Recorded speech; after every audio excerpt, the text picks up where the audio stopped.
welcome to DCo Insider. My name is Dawn Dudley. I'm the Senior Public Information Specialist for the Durham County Manager's Office. Welcome to DCo Insider, where we give you an inside look to how Durham County departments do business.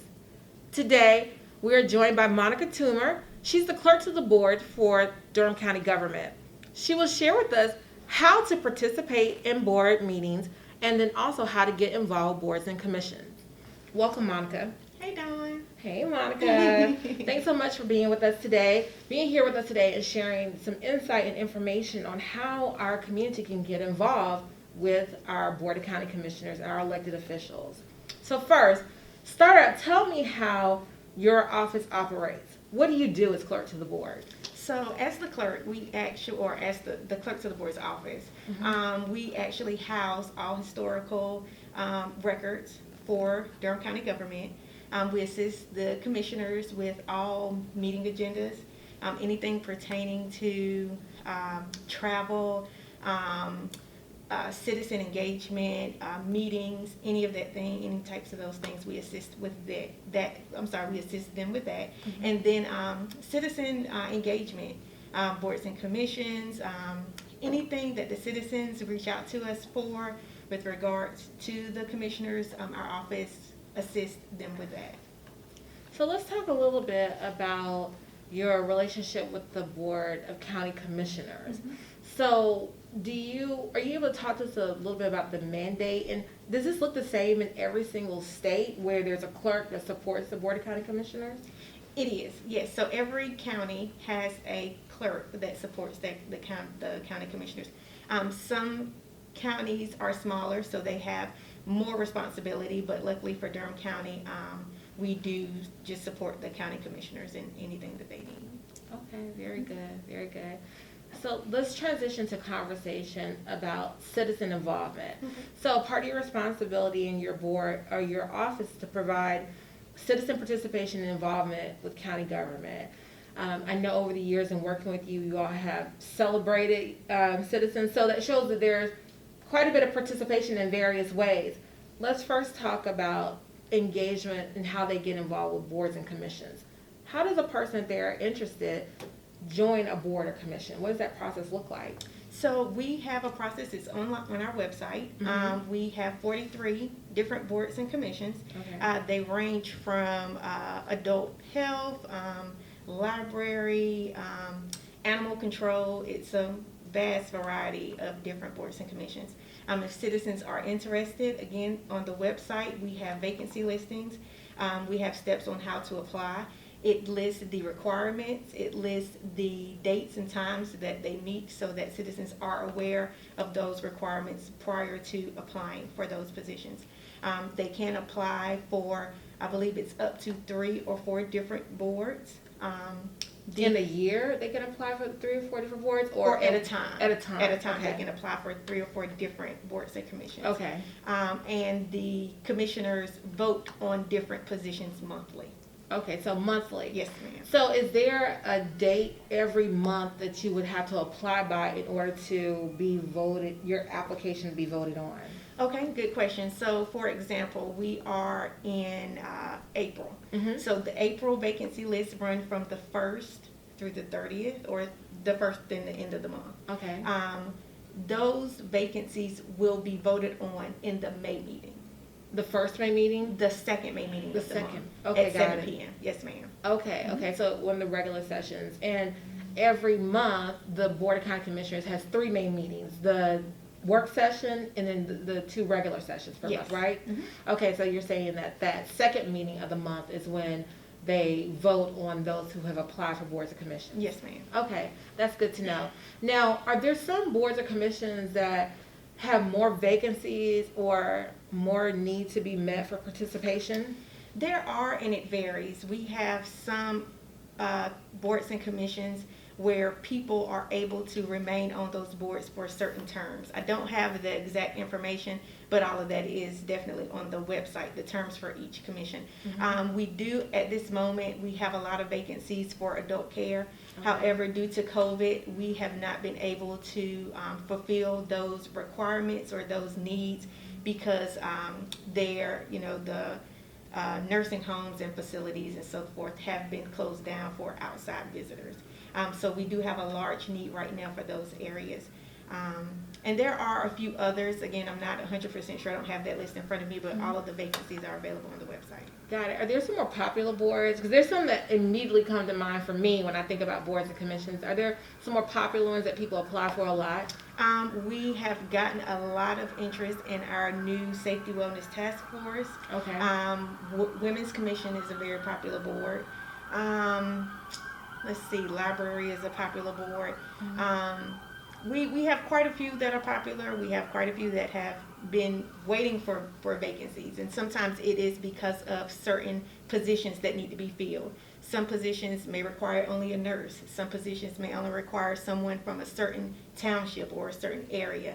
And because of that, that limits the applicant pool. So it's really important for someone who's interested in getting involved that way to go to the website for the Clerks of the Board for Durham County Government, look at the boards and commissions, check out what is out there, first of all, because you said there are roughly 43 boards and commissions, yes, and then the details for each of those boards are out there. So that's good to know. And then I'm assuming that they can reach your office if they have questions, you and your staff, they have questions about how to get involved. Absolutely. So let's now talk about the public meetings again. So the public meetings that take place at this time, they operate a little different than the past. Mm-hmm. When a person wanted to get involved with the public meetings in the past, what did it look like? And then transition us into what the process is now to get involved with public meetings. Okay. So before COVID, we were having all in-person meetings. Mm-hmm. For the work session meetings, they begin at 9 a.m. Citizens would come in around 8:15, 8:30. They would go ahead and start filling out their citizen comment forms. And at 9 a.m. when the meeting started, we began citizen comments. They would come up and speak. They had an opportunity to speak up to 3 minutes on any concern that they had. The commissioners would then possibly respond, ask staff to respond, or follow up at a later date. For our regular session meetings, again, those meetings would start at 7 p.m. They would be in person. People would come in at 6:30. These meetings are a bit different because we do not have a citizen comment period where you can speak about anything. You actually have to only speak or can only speak on agenda items. Okay. Public hearings are also held during that time, and citizens can sign up to speak for public hearings as well. So that was before COVID. Okay.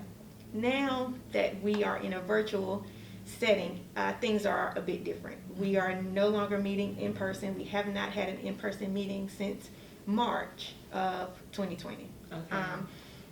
With everything being virtual, citizens are actually asked to email the clerk their comments prior to the meeting. So for example, if we have a work session meeting on that Monday that starts at 9 a.m., citizens can actually provide their their comments between that Friday and Sunday until 12 p.m.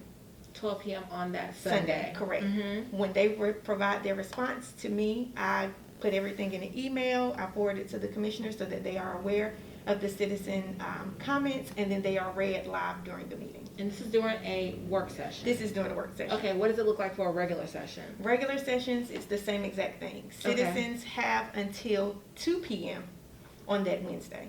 On that Sunday. Mm-hmm. So for work sessions, it's 12 p.m. For regular sessions, it is 2 p.m. They can submit comments for items that are only pertaining to agenda items.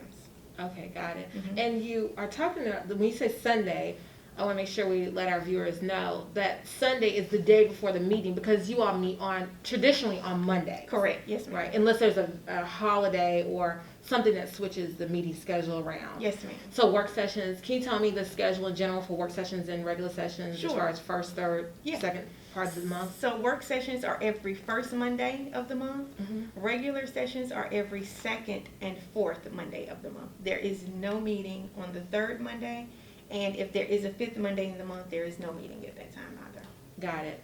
You referred to public hearings Mm-hmm. in your comments a few moments ago.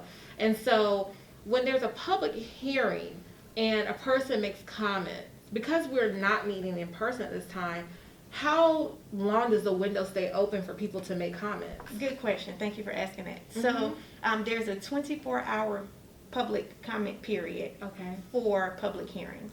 Okay. So if the public hearing, and this is the tricky part, the meeting begins at 7 p.m. If the public hearing does not begin until 10 p.m., then that comment period stays open until 10 p.m. the following day. Okay. And at that time, it closes, and the commissioners are given the comments, as well as staff. They're given those comments at that time. Okay. We have moved the public hearing approvals to the very next regular session meeting. However, if it is urgent, we will call a special session and have a special meeting just to approve the public hearing after that 24-hour period has closed. Got it. So for example, if the meeting is Monday, the public comment period begins at 10 p.m. Mhm. It will close 10 p.m. on that Tuesday, and then the commissioners will hold a special meeting on that Wednesday morning to approve the public hearing. Got it. Got it. So are public hearings only during regular sessions, or can they take place during work sessions as well? Only regular sessions. Only regular Yes, ma'am. sessions. Okay. Now, and again, the public hearing comment submissions is the same way that you submit comments for anything else, by 2 p.m. on the Sunday before the meeting for regular sessions, and by 12 p.m. on the Sunday before a work session. Am I correct? So for public hearings, actually citizens are able to call in to speak if they have signed up. So they for can that call in comment. like to the meeting in the middle of a work session or a regular session, and you would patch them in? They can call in during a regular session. Regular So session only. if the public hearing is held during that regular session, the citizen provides me with their comments, then they are giving the call-in number, and then they can call in and they can share. A lot of times for public hearings, the individuals that call in are tied to the actual Agenda item. Okay. Correct. So it could be the applicant. It Mhm. could be the developer. It could be a number of those persons that generally would call in and speak. Got it. Now, I know from our meetings in the past, and people may be familiar with, that there's a time period Mhm. for making public comments if you're not related to the agenda Mhm. item, like if you're not speaking as a developer or something Mhm. like that. Is there a time restriction on someone who may call in and make a comment? It's still 3 minutes. It's still 3 Mhm. minutes. Okay, I got it. And so that's good to know, that people would know exactly how much time they have to speak and make comments, because I've seen them go over before Oh, for yeah. certain. And definitely during times where we have a ton of citizen comments, the chair has the right to reduce the amount of time. So if we have 50 comments, she may knock it down to only a minute or 2 minutes, but she does have that discretion. Okay, got it. And you say she now because our clerk of the board happens to be a female. We happen to have a historic board Oh, yeah. of all females for the first time in Durham history, the first North Carolina commission, Mhm. all-female commission. So I want to make sure I brought that up in our conversation, which is really, really interesting and notable. And we've actually done a lot of publicity around that, and really excited about the representation on our board. Now, is there anything else that we should know about the clerks of the board's office and the Board of County Commissioners? We talked about how to get involved with boards and commissions, how to make public comment. Is there anything else key that you would want citizens to know about your office? We are a small staff. It's myself. I have a deputy clerk, Maceo Carlton. I have a senior admin, Tanya De Los Santos, and she's actually the go-to person for boards and commissions. So a lot of times Okay. if people email, call, I am sending them to her. She's following up immediately. She's the contact person. And then Shaughnessy Wardrick, she's our administrative assistant, and she jumps in and helps out any way she can. So with our staff, we're very big on customer service. We're very big on assisting our county commissioners in any way that we can, as well as county staff in any way that we can. Well, the clerk always applauds you all, so clearly you all are doing a great job, and I'm sure that they appreciate it, the citizens appreciate it, so that's great.